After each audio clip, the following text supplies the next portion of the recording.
orang itu cara berpikir nuruti nafsu, itu yang bahaya.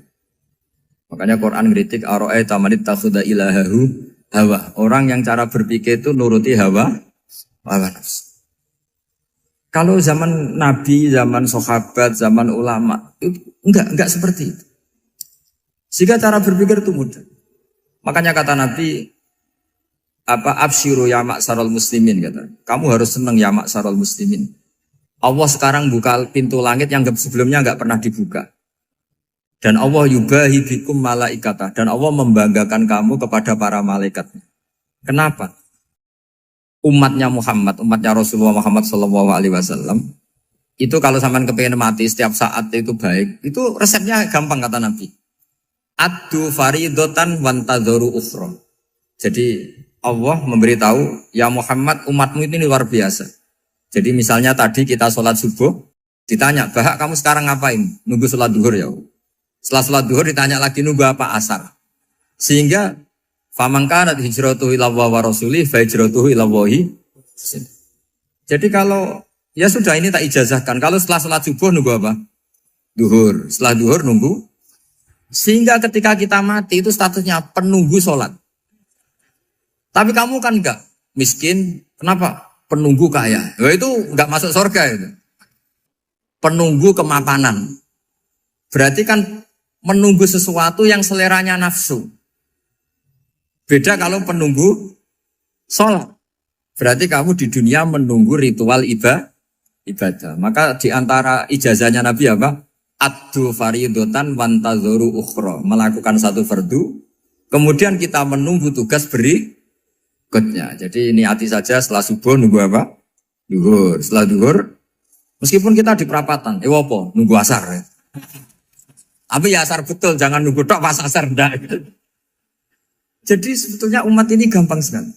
Jadi di antara kebanggaan Allah, yubahi itu Allah bangga dengan malaikatnya adalah umat ini adalah addu faridotan wantadzoru ukhra. Melakukan satu fardu, kemudian menunggu fardu yang lain. Dari mengkhidmati kampus, ingin mengkhidmati masyarakat. Dari satu masyarakat lokal Semarang menjadi sampai sekarang, sampai Banjarmasin. Unisula mau bikin kampus di sana, terus gitu. Dari satu tugas ke tugas yang lain. Makanya Islam diajarkan setelah satu tugas selesai, faida faruh tafan so. Jadi sehingga hidup kita itu dinamis. Dari satu kebaikan menunggu kebaikan lain, dari satu kebaikan menunggu. Sehingga hidup kita ngapain? Nunggu satu kebaikan. Ini sudah masuk faman kanat hijratuhu ila Allah wa rasulih, fa hijratuhu ila Allah wa rasulih. Sehingga bayangkan kalau kita direkam Allah. Gusti kula ampun mati nak dereng sugih. Wis melarat puluhan tahun, sakit, nunggu sesuatu sing sifatnya nafsu, kepengin sugih. Sugih tok aja cukup. Tahu buruh wong sing tahu ngenyek ndekne lho, itu kan urung-urung wis dendam. Saya belum mau mati sebelum kaya dan buruhkan orang yang pernah melecehkan saya. Wis ngono akhirnya mati urung sugih. Berarti wis fakir matine hasud. Mau itu ngenes dunia akhirat kan kira-kira seperti itu. Kamu santai aja kalau fakir berarti meringankan hisab karena ada banyak harta. Yang mau dihisab papanya tidak punya apa-apa. Jadi saya mohon sekali ya Islam itu mengawal kebahagiaan. Sebab itu sampai bahagia itu menjadi perintah Islam kul bi fadlillah wa bi rahmati fa bidzalika falyafrahu. Karena dengan bahagia bi taat diharapkan orang Islam itu tidak bahagia atau cari kesenangan lewat jalur apa Mas. Sehingga ciri utama wali apa? Ala inna awliya Allahi la khaufun alaihim walahum yahzan. Sehingga ulama dulu itu rileks-rileksnya. Termasuk yang saya ceritakan tadi, Imam Ahmad, Imam Syafi'i. Itu melihat apa saja rileks. Ya tadi kalau disenangi orang ya barokah, punya kawan kebaikan. Nak dineng ya barokah dineng di gedingi tonggo rada utang, ngeranjuk tulung gitu. Jadi rileks saja. Masyhur itu Imam Syafi'i ngendikan waman asaa ilaika faqat atlakoka. Orang yang berbuat buruk sama kamu, hakikatnya adalah membebaskan kamu. Atlako itu apa? Membebaskan. Enak gak jadi hidup gitu? Kalau kamu kan enggak, kok gedeng aku salahku apa? Malah kamu ujub tuh, orang kok gak tahu salahnya. Kamu jadi suami, istrinya ngomel, kurang apa saya sebagai suami? Ya kurang banyak, enggak ganteng, enggak kaya, enggak ini. Malah kalau diterangkan malah parah toh. Ya sudah rileks saja. Kalau dia ngomel ya tadi, alhamdulillah dapat pahala tanpa apa? Biaya.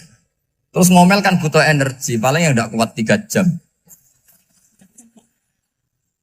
Nanti juga berhenti apa? Terus ambil nilai positifnya. Misalnya ngomel sama suaminya, bagus lah. Kalau ngomel sama tetangga malah kayak apa gitu aja udah. Jadi ulama dulu itu gampang sekali melihat melihat hidup. Rasulullah ya gitu, melihat hidup tuh gampang saja. Ketika tanya, ya Aisyah apa ada sarapan? Tidak ada ya Rasulullah, ya sudah saya tak puasa. Jadi enteng saja. Kadang-kadang beliau ingin puasa, ya puasa sunat, ada sarapan nggak jadi puasa. Rileks. Nabi itu rileks. Kalau ngajari kebaikan juga rileks. Nah sekarang itu banyak orang yang karena mungkin kurang baca, Islam itu kayak menjadi aturan yang bengis, yang repot, yang mengekang.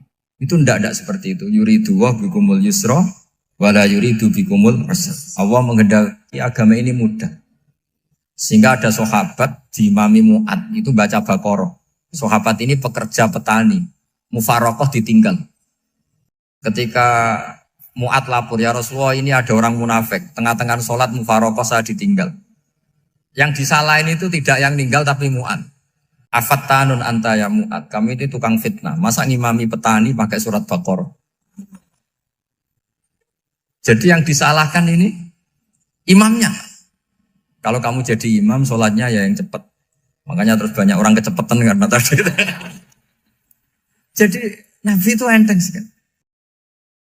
Jadi apa ya? Nabi itu beda dengan yang kita bayangkan beda.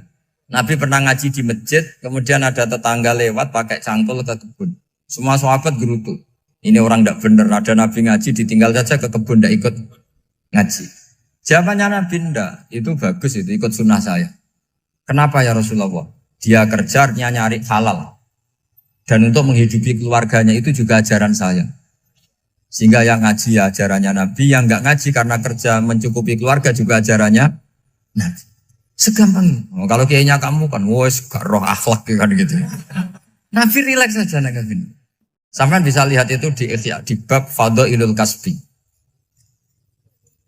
Makanya ini penting sekali supaya orang itu berpikir Islam atau mendakwakan Islam itu berdasar sanad ya yang muttasil yang pernah dilakukan Rasulullah SAW. Sesuatu yang dilarang Allah itu pasti madhar. Maka untuk melarang seseorang bergantung sama narkoba misalnya atau hal-hal yang bahaya pada fisik, itu satu tentu bagi ahlullah, tentu karena takut Allah. Tapi banyak masyarakat yang memang benar-benar bisa meninggalkan narkoba karena efek buruknya ganja. Bahwa itu mengakibatkan sakau, mengakibatkan tidak sadarkan diri, mengakibatkan kebangkrutan ekonomi macam-macam. Sehingga mereka benar-benar benci sama yang namanya narkoba. Jadi di antara manhajul Quran itu kalau mentakbih, memburuk-burukkan maksiat itu mesti dikritik innahu kana fahisyah. Innahu kana fahisyata wa makta wa sa'a sabila. Innahu kana fahisyata wa sa'a sabila. Diulang beberapa kali.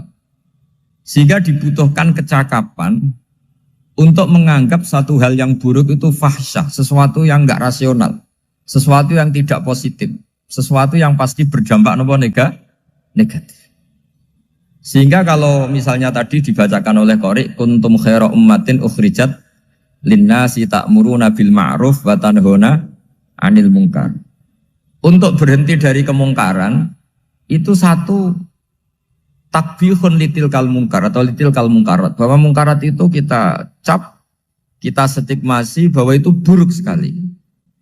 Seperti Nabi mengajarkan pemuda tadi, masa kamu suka ibu kamu digitukin lelaki lain, putri kamu, bule kamu, bude kamu, sehingga orang ini pikirannya termindset betapa buruknya zina. Sama seperti kita sukses memindset betapa buruknya narkoba, betapa buruknya bahan-bahan terlarang. Begitu juga seterusnya, terus pengkhianat dan sebagainya.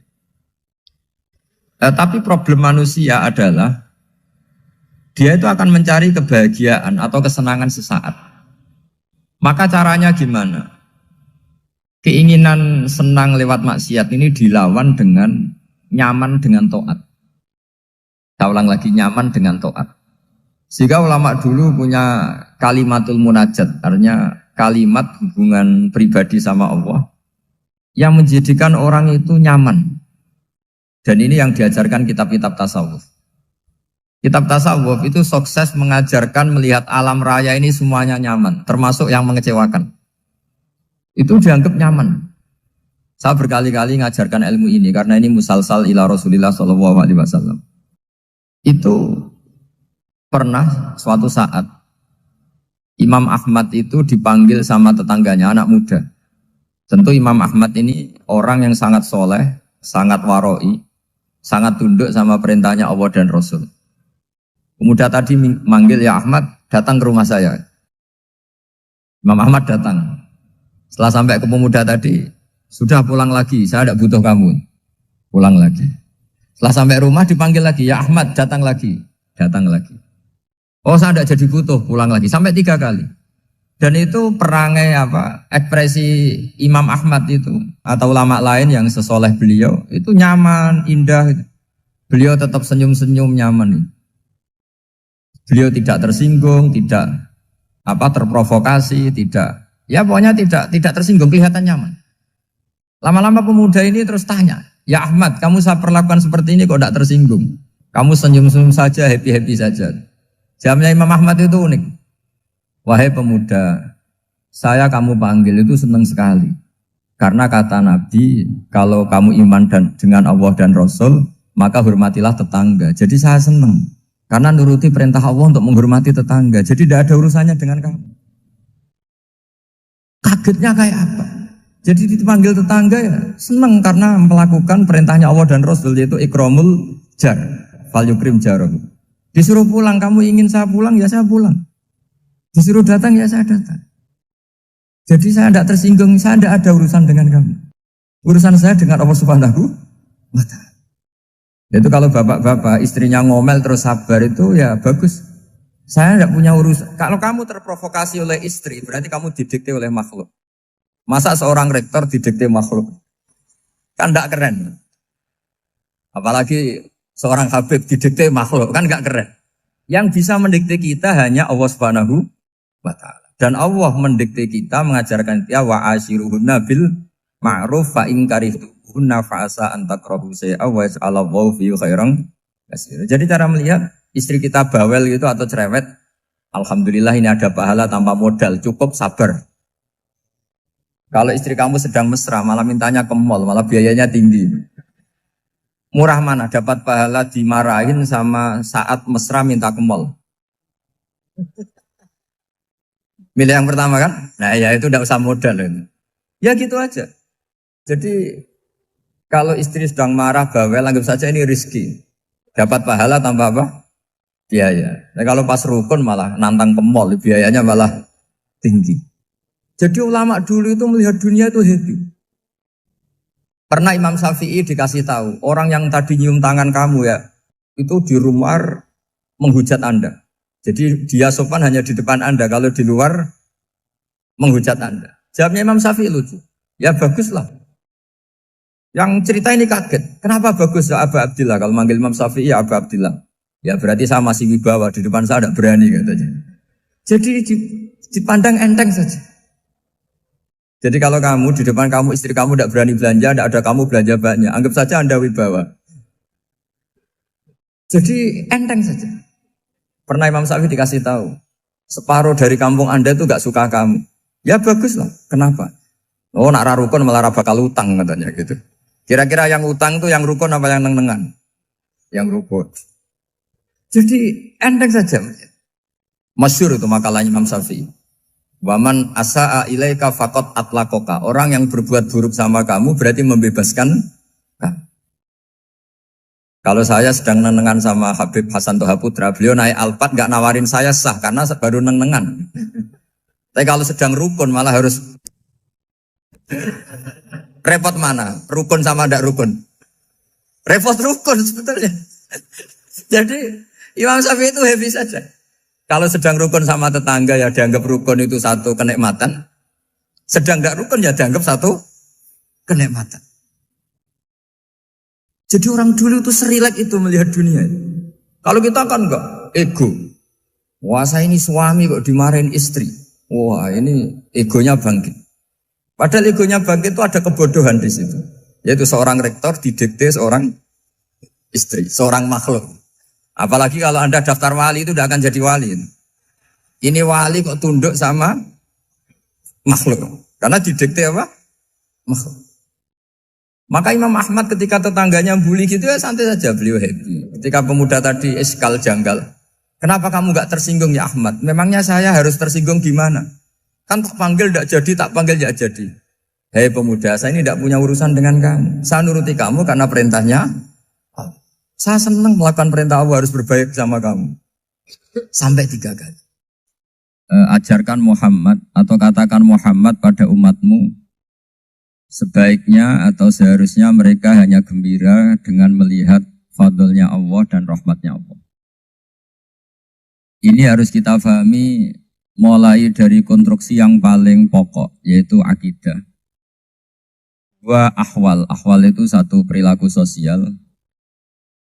3 mutammimat, sesuatu yang tidak pokok, tapi kita butuhkan dalam mengawal hidup ini. Saya beri contoh, itu sampai maksiat, itu karena cari kesenangan. Misalnya baru penat itu, ingin seneng, ada orang yang macam-macam lah, ingin melihat maksiat, apa itu pornografi, apa nyabu, apa macam-macam. Itu sebetulnya agama punya konsep yang luar biasa, yaitu seharusnya seseorang itu gembira. Gembira dengan ketaatan. Lalu pertanyaannya caranya gembira gimana? Gembira itu mudah. Jadi misalnya kamu sujud sama Allah Subhanahu wa taala. Terus cara berpikir begini. Ini sekaligus ijazah. Cara berpikir begini. Ya Allah, ini kata Sayyidina Ali, kafani izzan an aku nalaka abdan wa kafani fakhron an takuna li robban. Ya Allah, betapa sialnya saya, andaikan saya jadi budak dari makhluk yang sama. Misalnya sampean itu seorang kiai atau rektor atau doktor atau orang terpelajar, kemudian kamu jadi budak atau hamba dari makhluk yang setara. Betapa hinanya saya. Maka kata Sayyidina Ali, ya Allah saya ini cukup bahagia, cukup bangga, karena jadi budak, jadi hamba, dari zat yang super atau yang maha super. Jadi kok Allah Subhanahu wa ta'ala. Sehingga ada kebahagiaan yang luar biasa karena menjadi hambanya Allah Subhanahu wa ta'ala. Setelah bangga dengan jadi hambanya Allah, maka kita akan malu. Malu misalnya kok saya bahagia itu nunggu melihat pornografi, melihat maksiat. Itu terus menjadi malu. Kenapa saya bisa didikte oleh hal-hal seremeh itu? Ya, kita malu karena didikte oleh hal-hal yang seremeh itu. Karena kita didikte oleh nafsu. Jadi izzatun nafsi, satu harga diri seseorang itu harus dihidupkan untuk hanya tunduk kepada Allah Subhanahu wa ta'ala.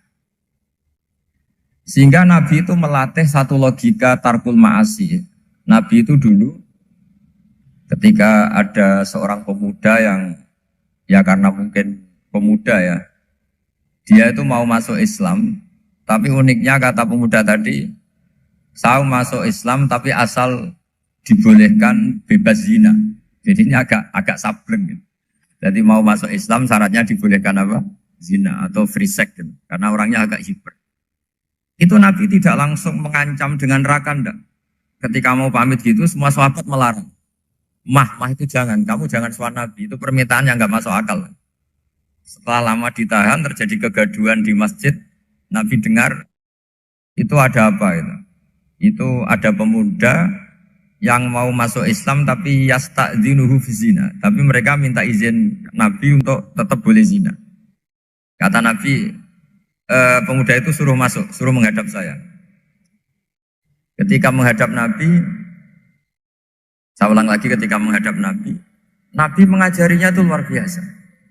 Nabi tidak langsung mengancam dengan neraka atau dengan azab tunda. Tapi kata Nabi, atuhibbuhu li ummik. Kamu suka kalau ibu kamu tuh jadi demenannya orang banyak. Oh enggak ya Nabi, yang demen ibu saya tak bacok kan. Karena ini ya agak preman, di mana-mana orang nakal agak preman. Terus atuhibbuhu li bintik. Kamu suka kalau putri kamu ya digitukan orang-orang. Oh ya enggak Nabi, yang gitukan putri saya tak bacok. Atuhibbuhu li kholatik. Kamu suka kalau bule kamu digitukan. Atuhibbuhu li ammatik. Kamu suka kalau saudara bapak kamu digitukan. Nabi itu mengeset ya. Cara sekarang itu otak mungkin. Nabi itu meluruskan otaknya anak muda itu. Betapa buruknya zina. Cara bahasa Arab ditakbih. Betapa buruknya zina. Kamu suka kalau korbannya ibu kamu, putri kamu, bude kamu, bule kamu. Sehingga orang itu matur ya hasbuka ya Rasulullah, ini sudah cukup. Saya tidak pernah melihat sesuatu seburuk zina. Jadi fa'alqallahu fi qalbihi bughdha zina. Kemudian Allah meletakkan di hatinya, menanamkan benci zina. Sehingga akhirnya pemuda tadi menjadi iffah, menjadi menghindari zina. Artinya begini ya, ini mungkin yang lolos dari para kita sebagai dai, kita tidak belajar banyak tarbiyahnya Rasulullah Shallallahu Alaihi Wasallam. Jadi kalau kita benci maksiat, itu jangan hanya ditahdzir, ditakutkan neraka itu enggak. Jangan hanya itu. Tapi di logika. Jadi kalau kita menghindari maksiat, itu selain karena takut azab, itu ada logika. Ada rangkaian pikiran yang menjadikan kita anti satu perbuatan apa maksiat. Jadi misalnya gini ya, kira-kira ginilah kalau contoh gampang itu. Ada orang gitu ya, nyanyi dengan pakaian yang mungkin pornografi gitu. Mungkin pemuda-pemuda ingin melihat itu, tapi bisa diobati gini. Kok enak dekne mergawe kok tak bayar ya, aku kehilangan duit. Meskipun dengan logika yang agak serampangan, yang penting menjadi kita ini punya harga diri untuk tidak tergantung hal-hal seperti itu. Jika Nabi itu cara menggambarkan tadi mulai atuhibbuhu li ummik, kalau ibu kamu jadi demenannya orang lain. Pemuda tadi bilang yang demen ibu saya mau saya bunuh. Ditambah lagi atuhibbuhu li bintik. Bagaimana kalau korbannya putri kamu, bule kamu, bude kamu. Sehingga terus si pemuda tadi betapa buruknya zina. Betapa murahnya zina. Akhirnya pemuda tadi alqallahu fi qalbi bughdha zina. Terus kemudian pemuda tadi itu sangat membenci dengan apa? Berzina. Nah, pikiran-pikiran seperti ini harus kita tanamkan. Harus kita tanamkan supaya orang itu benci melakukan maksiat.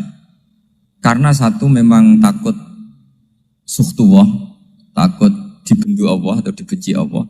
Dua memang logika kita mengarahkan tidak maksiat. Saya beri contoh ya betapa pentingnya mindset ya, cara berpikir. Orang itu menjadi kikir itu karena nganggap hidup itu lama dan uang itu penting.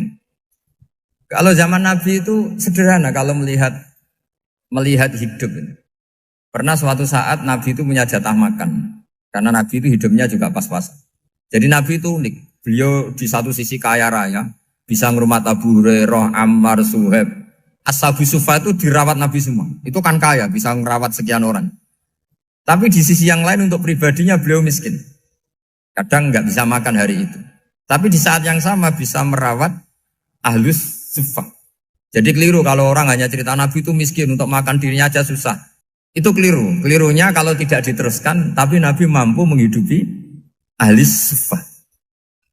Singkat cerita jatah makannya Nabi itu dikasihkan orang ketika Nabi tanya, ya Aisyah, makanan jatah saya di mana?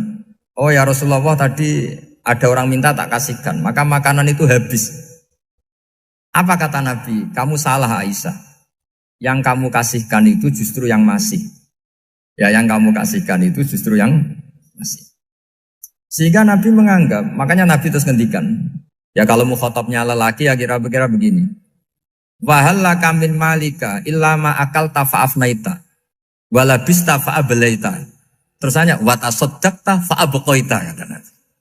Harta kamu ya kamu makan kemudian ke WC jadi kotoran atau punya pakaian mewah nanti rusak. Watasaddaqta fa'abqaita. Ada yang kamu sedekahkan yaitu yang abadi sampai akhir. Sehingga banyak pengusaha yang mencintai saya setelah tak ajari hadis itu. Misalnya punya uang 1 miliar karena dia spekulan atau pedagang rawan bangkrut, disedekahkan ke masjid 50 juta, yaitu yang abadi. Jadi kalau suatu saat bangkrut, dia masih punya uang 50 juta di akhirat. Jadi Nabi itu mengajari sedekah itu apa? Ya sedekah itu pengabadian uang. Kalau kita kan enggak, bilang sedekah itu nguras uang. Itu pikirannya setan, dan pikirannya orang Islam. Itu cara berpikir setan, bukan cara berpikir umat apa? Sehingga Sayyid Ali Zainal Abidin itu kalau ada orang minta, kemudian beliau ngasih, itu beliau bilang gini, marhaban biman hamala zati ilal akhirah. Matur nuwun nggih jenengan sing beto sangu kula nate. Jadi dianggap teller saja. Orang yang minta uang beliau itu dianggap tukang nyatet bank ini. Karena sudah ditabungkan. Ya sudah. Kalau kita kan enggak, wah pengemis tuh ganggu gini-gini. Kecuali pengemis profesi ya mungkin kita agak-agak enak. Mari zaman akhir tuh ada pengemis apa? Profesi. Jadi repot teman.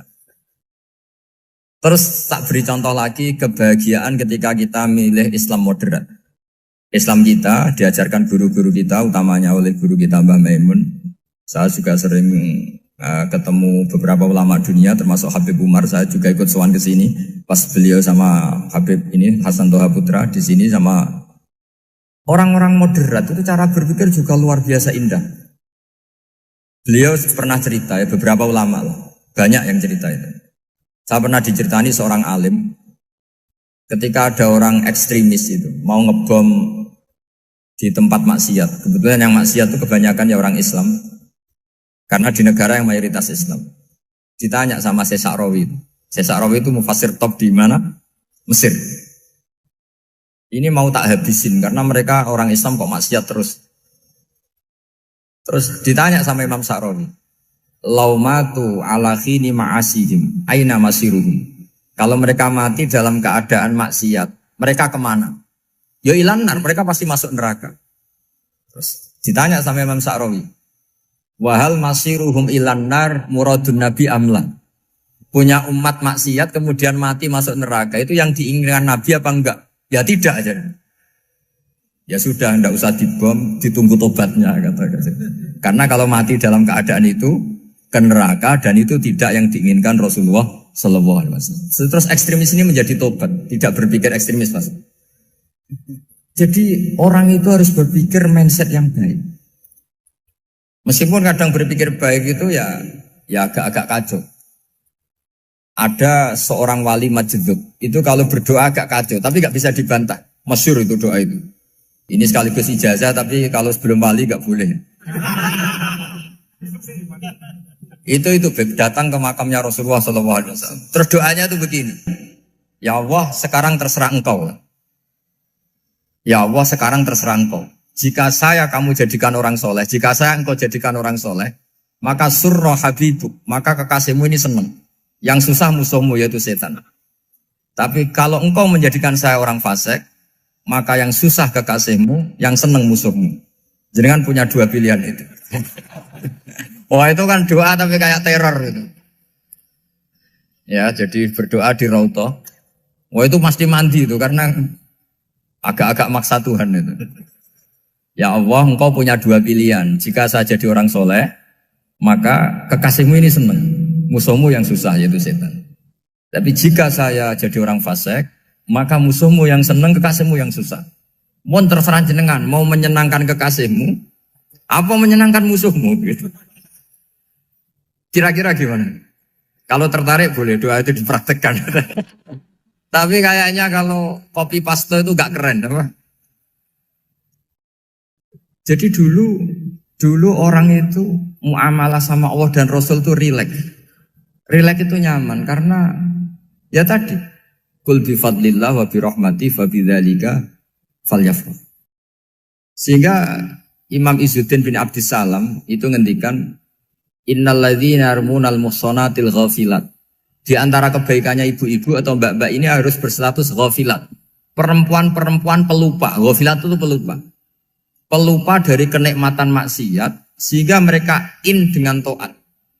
Misalnya ada ibu-ibu atau mbak-mbak atau juga bapak-bapak tahajud, kemudian nyaman dengan tahajud itu. Kira-kira terbersit enggak ingin maksiat? Enggak kan, karena sudah nyaman dengan tahajud, dengan taat. Maka dibutuhkan kenyamanan dalam beribadah. Sebab itu ala bidzikrillahi tatmainnul qulub. Makanya saya termasuk kiai yang setiap ngaji itu happy, seneng. Karena ini untuk kampanye, seneng dengan ngaji, dengan taat itu sudah luar biasa. Kayak apa kalau mereka senengnya kalau nunggu melakukan maksiat. Jadi termasuk bentuk perlawanan kita terhadap maksiat adalah usahakan kamu tuh bahagia, senang dengan taat. Istiqnas billah, mu'anasah billah, farah billah, itmi'nan tumaknina billah. Sehingga ini mencukupkan kita tidak berkebutuhan maksiat. Meskipun kita ya manusia, pasti suatu saat atau sudah pernah maksiat. Serasa diceritakan lah, itu mesti gitu. Lah orang-orang dulu itu orang yang sukses mengelola bahagia ma'allah wa billah walillah. Jika wali-wali dulu itu jadi wali itu tidak mesti karena ibadahnya banyak, itu tidak. Mereka orang yang ibadahnya itu biasa. Biasa-biasa sekali. Ulama-ulama dulu ibadahnya biasa sekali. Tapi qulubuhum ma'allah, hatinya itu ma'allah. Itu ada seorang wali itu jadi wali, Umar bin Abdul Aziz yang dikenal khamisul khulafa. Khamisul khulafa.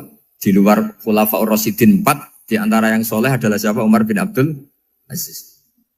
Itu ketika mau meninggal, itu senangnya bukan main. Itu semuanya nangis, beliau senang. Terus tanya, kenapa kamu senang? Memangnya saya kalau mati itu kemana aja? Ila khairi madhubin ilah, ke zat terbaik. Dibang urip mbek kowe bulet atau mbek arhamur rahimin kan. Yaitu Allah Subhanahu. Jalaluddin Ar-Rumi ketika mau meninggal itu muridnya nangis semua, beliau marah. Kamu harusnya pesta karena saya mau ketemu kekasih saya, malah kamu tangisi, goblok sekali kamu katanya. Jadi orang-orang dulu itu luar biasa. Karena tadi mereka tidak ingin ketemu Allah itu dianggap problem. Harus sesuatu yang membahagiakan. Makanya wali-wali itu kalau berdoa begini. Wa khairu ayyami yauman alqa fih, dan jadikan hari terbaikku adalah hari ketika saya ketemu engkau ya. Pernah dengar doa itu? Wa khairu ayyami yauman alqa fih, dan hari terbaikku adalah hari saat ketemu engkau. Aman kan enggak? Sampai mati ku wedi. Saya tidak tahu wedi dosa apa wedi Israel apa wedi malaikat siapa? Mungkar nakir. Sebenarnya tidak perlu seperti itu. Karena cara pandang Nabi itu ini bisa dipraktekkan. Kalau kamu orang baik, mati artinya apa? Ya baik. Karena husnul khotimah. Kalau kamu orang yang buruk, itu kata Nabi, anggap saja mati itu akhir dari keburukan kamu. Nak kowe urip terus, malah maksiat terus. Maka Nabi itu kalau ngajari kita berdoa gini, Allah maj'alil hayata ziyadatan li fi kulli khairin wal mauta rohatan li min kulli syarri. Ya Allah, kalau saya hidup, ya anggap saja ziyadah fi kulli khairin, berpotensi nambahi kebaikan. Kalau saya mati, anggap saja ini akhir dari segala keburukan. Maka saya berkali-kali, banyak tradisi ulama-ulama NU, ulama-ulama pesantren, ya ada hanya NU, pokoknya ulama-ulama alim. Itu kalau ada orang mati, orang nakal gitu mati, ini saya gitu. Itu hadirin mesti gak terima. Wapi enang itu orang wakal. Tapi dipaksa sama kiainya, saya gitu. Lama-lama dipaksa. Saya gitu. Padahal yang ngatine kiai, wis ra iso maksiat meneh, wis saya gitu. Karena dengan mati berarti saya sudah tidak bisa maksiat lagi. Jadi Nabi melihat hidup dan mati itu segampang itu. Kalau al-hayata ziyadatan li fi kulli khairin wal mauta rohatan li min kulli syarr. Coba kita ke depan itu kan ada potensi zina, potensi korupsi, potensi maksiat. Yang bisa menghentikan potensi itu apa coba? Mati ya, udah pinter ya. Sudah maju berarti. Berani mati? Berani. Tapi jangan di sini ngel-ngelo panitia. Artinya yang selama ini kita risau dengan kematian, dengan apa? Nabi ngajari kita tadi. Allah maj'alil hayata ziyadatan li fi kulli khairin wal mauta rohatan li min kulli syarr. Ya Allah, jadikan hidup ini sebagai bekal menambah kebaikan, dan suatu saat kalau saya mati, semoga itu akhir dari segala keburukan. Jadi artinya Nabi itu ngajari kita itu positif terus. Sama seperti ulamanya tadi. Nak lagi rukun mbek tonggo ya sanggep ae kanca keapian. Nak nenengan ben ra utang ngoten. Dadi pokoknya penak terus itu loh. Nak bojo lagi ngamuk alhamdulillah gak ngajak belanja. Nak pas rukun ya alhamdulillah kok lagi rukun. Jadi gampang semua. Makanya ada seorang alim itu ngendikan begini, ada yang tanya. Saya tuh dulu ketika kaya, teman saya sering main ke saya. Setelah saya miskin gak ada teman-teman yang ke saya. Dikira si Habib ini kebetulan orangnya Habib itu mendukung keluhan dia. Ternyata enggak. Si orang alim itu bilang gini, malah bagus toh gitu. Kowe wis melarat buruhe wong. Ya sudah kamu miskin buruhnya orang lain. Misalnya tukang manol di pasar atau tukang becak. Kemudian teman-teman kamu datang, malah kamu malu tuh jadi tontonan. Bagus kalau mereka lupa, pas kamu miskin gak ada yang lihat katanya. Jadi apa ya, dianggap enteng saja gitu. Akhirnya orang ini gak jadi ngeluh. Selama ini kan kita ngeluh ya, ketika miskin teman-teman gak datang. Coba kalau mereka datang pas kamu buruh bikin botol di orang lain. Mantan bos buruh, malu gak? Milih datang apa enggak? Enggak lah, sudah bener itu. Jadi ulama dulu itu makanya sering baca biar tahu solusi hidup. Jadi ulama dulu itu gampang sekali melihat kehidupan itu. Gampang sekali, indah, gampang. Kebahagiaan ini pula yang harus kita latih dalam melakukan ketaatan. Tapi memang obsesi saya terbesar atau cita-cita saya terbesar memang setiap ngaji saya ingin orang mukmin semuanya itu bahagia. Dengan bahagia itu mereka tidak neko-neko ingin mencari kebahagiaan lewat jalur apa maksiat. Sehingga dalam konstitusi ulama yang ditulis di kitab-kitab usul fikih, dan itu kitab yang saya kaji, selalu saya kaji, itu membela-bela sesuatu yang mubah itu sampai luar biasa. Karena melihat mubah itu, misalnya Anda tidur itu berstatus mubah. Anda bermain catur berstatus mubah. Anda rileks sama teman jagungan semalam dengan teman rektor atau dosen atau yayasan itu melihatnya bukan mubah tapi tarkul maksiyah. Misalnya saya semalaman asik musamarah itu jagungan malam sama Habib Toha Al-Munawwar. Itu awang hitungnya bukan, wah ini jagungan ngalor ngidul tidak penting tuh enggak. Malam itu bahak tidak ke dugem, tidak ke tempat maksiat. Sehingga ada ulama yang mengatakan mubah itu enggak ada. Saya ulang lagi, mubah itu enggak ada. Kan umumnya ulama bagikan wajib, ya kan, haram gitu. Terus diantaranya mubah, sunat, makruh. Ada ulama yang mengatakan mubah itu enggak ada. Kenapa logikanya begini? Itsma min mubahin illa wa yatahaqqaqu bihi tarku haramimma. Karena ada mubah yang Anda lakukan kecuali saat itu pasti ditinggalkannya sebuah keharaman. Misalnya Anda sedang jagungan sama istri di luar, di rumah, asik di rumah semalaman. Mungkin bahas hal-hal yang ringan. Mungkin melihat sinetron atau apa yang ringan. Tapi di situ terjadi Anda meninggalkan ke tempat-tempat maksiat. Sekarang ninggal maksiat itu wajib apa mubah? Wajib. Padahal Anda sedang melakukanmu. Nah itu dicatat oleh Allah itu tarkul haram, meninggalkan keharam. Jika masyhur dalam cerita wali-wali itu, Abu Yazid yang seperti itu ibadahnya pernah tanya, ya Allah lalu yang makomnya orang seperti saya siapa? Karena beliau semalaman ibadah terus. Sama Allah dijawab, ya yang tidur di pinggir kamu itu. Abu Yazid, lu kok bisa ya Allah? Dia kan tidur terus. Ya kan dia tidur berarti meninggalkan keharaman. Ngomong sing potongan tukang maksiat itu apik turu apik melek kira-kira. Apik turu. Timbang sama nak melek pola wis turu ae kira-kira gitu. Jadi enggak usah dipaksa tahajud, dipaksa qiyamul lail itu. Iya kalau qiyamul lail. Kalau dapat informasi, ke sini ikut saya terus katut kan repot. Jadi perlawanan terhadap maksiat itu sebetulnya gampang dalam Islam karena tadi nggak ada sesuatu yang mubah kecuali saat dilakukan berakibat meninggalkan keharaman. Mudah sekali. Jika banyak orang jadi wali itu karena melakukan mubah. Itu ada orang jadi wali itu karena sering makan. Ya makan biasa itu. Karena ketika makan ya Allah betapa doifnya saya. Katanya saya presiden, katanya saya rektor, saya kiai. Ternyata kalau nggak makan tuh lemes. Apa hebatnya makhluk yang bergantung makhluk yang lain, yaitu makanan.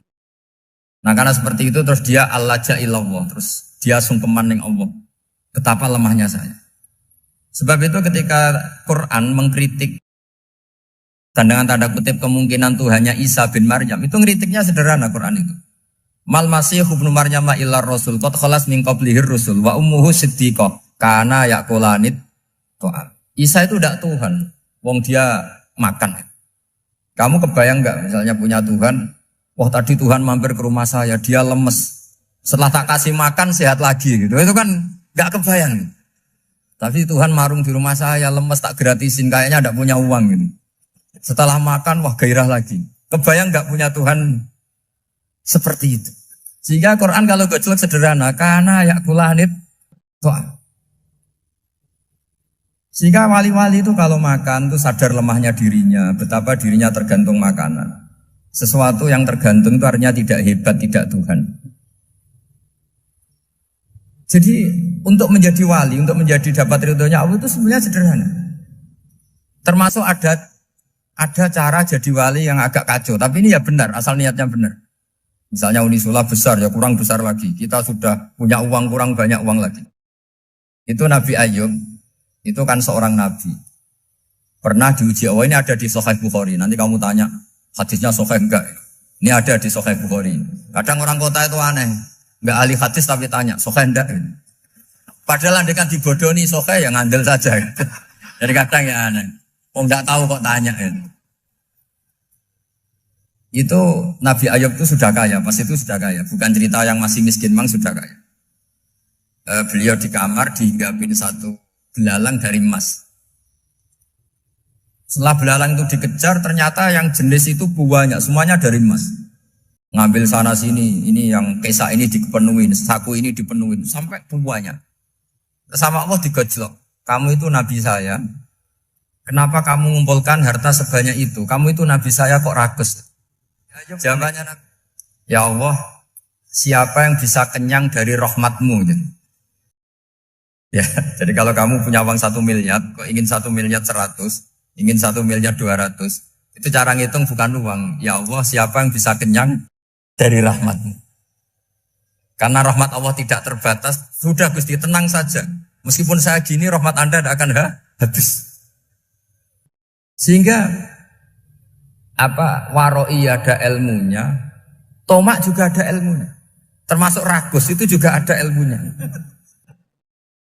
Misalnya begini, ini contoh rakus yang ada ilmunya begini. Ini saya beri contoh. Mungkin yang boleh niru orang-orang soleh, kalau nggak soleh jangan.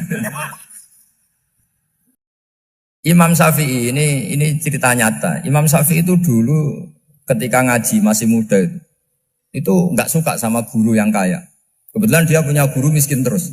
Namanya Sufyan As-Tsauri, itu miskinnya Masya Allah. Sufyan bin Uyainah juga miskin. Jadi dia miskin, punya guru miskin terus. Sehingga idolanya ya sama guru-guru yang miskin. Suatu saat guru-guru ini menyarankan dia ngaji Imam Malik. Imam Malik itu kaya raya. Itu babutnya Imam Malik kalau diinjak itu mata kakinya tidak kelihatan saking halusnya. Kalah Indonesia lah kalah. Imam Malik tuh gaya. Kalau ngaji di kursi tinggi terus pakai bukhur itu, pakai jubah Arab yang mahal. Pokoknya mewah kali Imam Malik. Terus dia mulai ini kiai kok kaya. Kemudian setelah beliau alim tanya, saya harus ngaji siapa setelah ilmu jenengan habis kira-kira gitu. Kata Imam Malik, sudah kamu tidak usah perlu ngaji saya, kamu sudah alim alama. Terus Imam Malik datang ke Baki. Zaman itu Baki itu semacam kayak rentalan ya, semacam Grab lah kalau dulu. Mana kafilah yang mau ke Irak? Ya sudah terus, oh kita mau ke Irak. Ini antar ke Muhammad bin Hasan As-Syaibani. Itu dibiayai sama Imam Malik. Grabnya ya dibayarin, itu kafilahnya itu ya dibayarin. Imam Syafi'i disangoni surrotan min dhahabin. Jadi satu kepes uang dikasihkan. Itu pernah tak hitung semurah-murahnya itu sekitar 60 juta. Imam Syafi'i mulai mikir, kiai yang saya kritik lomo, sing kiai miskin tak puji, gak pernah ngamal kan, tentu orang miskin gitu. Setelah datang ke Muhammad bin Hasan As-Syaibani, beliau itu pakar usul fikih, muridnya Abu Hanifah. Beliau al-usuli, pakar usul fikih.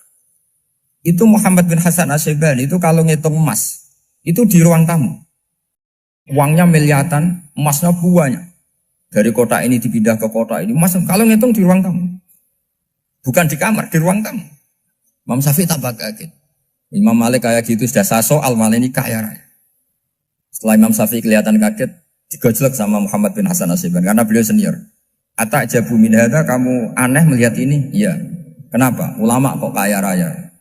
Terus kata Muhammad bin Hasan, ya sudah, uang ini tak kasihkan orang-orang fasik, binti gue demenan, gue nyabu, gue macam-macam. Oh jangan, nanti dipakai maksiat. Pun jenengan mawon sing sugih. Semenjak itu Imam Syafi'i rubah mindset. Jadi kalau kampus ini ingin akreditasi A, ingin mulia, ingin apa? Kamu ridho kalau yang punya prestasi seperti itu adalah orang-orang fasik. Ridho enggak? Enggak kan? Maka didoakan ini. Nah itu namanya berpikir secara usuli. Kamu jangan hanya nuruti karena berpikir waroi terus kamu benci kekayaan. Tidak bisa seperti itu. Karena pangkat dan kekayaan ketika dikelola secara kesolehan maka akan menjadi energi positif yang luar biasa. Semenjak itu Muhammad bin Hasan Asyibani berhasil mendidik Imam Syafi'i. Sampai akhirnya keterusan Imam Syafi'i berpendapat kalau orang Islam bisa bikin rumah tingkat kok punya rumah reot itu haram. Akhirnya keterusan. Kalau bisa jadi bupati kok jadi ketua RT juga haram. Karena al-Islam ya'lu wala yu'la alaih. Islam itu luhur bukan bisa diluhurin. Sehingga rata-rata orang Syafi'iyah termasuk kiai-kiai Indonesia itu rata-rata ya agak-agak politikus. Ya agak-agak kedonyan, mungkin sebagian kedonyan tenan gitu. Karena gak ridho gitu loh. Kalau kesempatan itu dikuasai orang fasik kemudian menjadi kekuatan maksi. Coba kalau bupati itu orang yang fasik. Kemudian programnya supaya rakyat seneng semalaman dangdutan yang purno misalnya. Supaya rakyat seneng dibolehkan dugem, dibolehkan judi. Tapi kalau yang jabat orang soleh kan ada beberapa perda yang menolak penyakit apa? Masyarakat. Jadi kamu jangan melihat bahwa kepangkatan ini hanya sebagai alat korupsi, alat otoriter. Enggak. Asal kena orang soleh, maka ini menjadi energi kesolehan atau energi positif. Sebab itu ketika Allah muji para nabi yang soleh, diantaranya disifati apa? Faqad ataina ala Ibrahim al-kitab wal hikmata, terusannya wa atainahum mulkan azim. Dan Nabi Ibrahim dan keluarganya tak kasih kerajaan yang besar. Nah sekarang masih banyak orang yang cara pandang ngapain bikin Unisula yang megah, ngapain berambisi punya akreditasi A dan sebagainya. Menyoal seperti itu salah secara usul fikih. Karena secara usul fikih kesempatan yang baik tentu harus diperjuangkan oleh orang-orang yang soleh. Karena ini supaya jadi otoritas yang positif. Itu dulu ada latihannya. Jadi orang dulu itu gampang sekali ketika milih miskin ditanya, kenapa miskin? Saya ingin hisab saya ringan. Tapi ketika mereka kaya, yang soleh, supaya harta ini tidak dipakai orang yang nanti dipakai maksiat.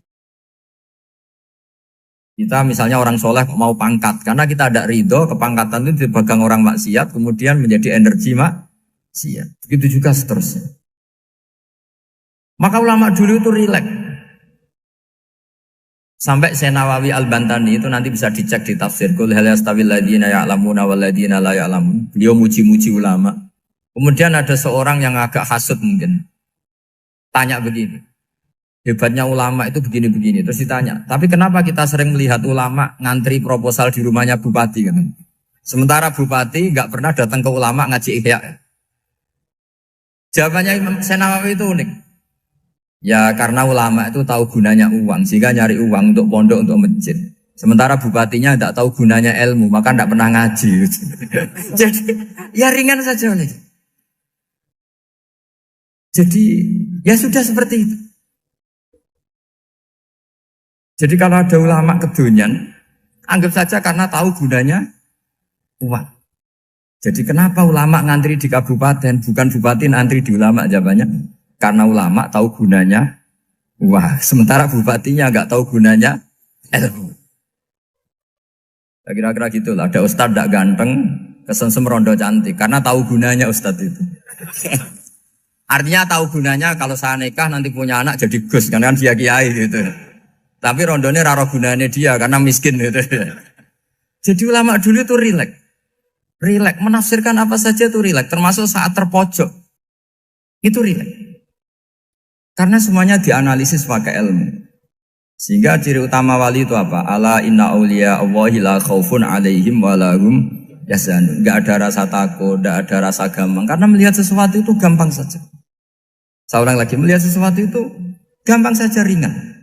Oke, semoga barokah. Assalamualaikum warahmatullahi wabarakatuh.